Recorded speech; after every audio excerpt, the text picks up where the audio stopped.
আমরা রাস্তা অবরোধ করেছি, বিশেষ করে রাস্তার যে কাজ হচ্ছে না, রাস্তা অবস্থা খুব খারাপ। সেই জন্য আজকে প্রায় 9:30 থেকে আমরা এখন অবধি রাস্তায় আছি ড্রাইভাররা।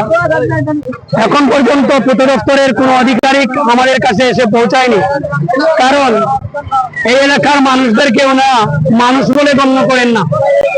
যদি মানুষ বলে গণ্য করতেন অবশ্যই পূর্ত দপ্তরের কোনো আধিকারিক এখানে আসতেন এবং আমাদেরকে প্রতিশ্রুতি দিয়ে যেতেন।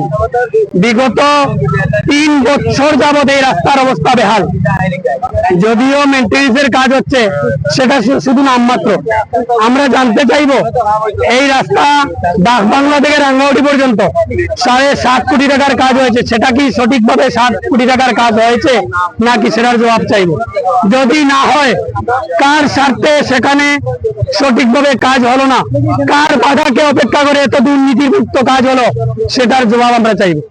আমরা চাই আগামী 24 ঘন্টার ভিতরে এই রাস্তা মেরামতের কাজ শুরু হোক, অন্যথায় আমরা অনির্দিষ্টকালের জন্য এই রাস্তা অবরোধ করে রাখবো। এতটুকু।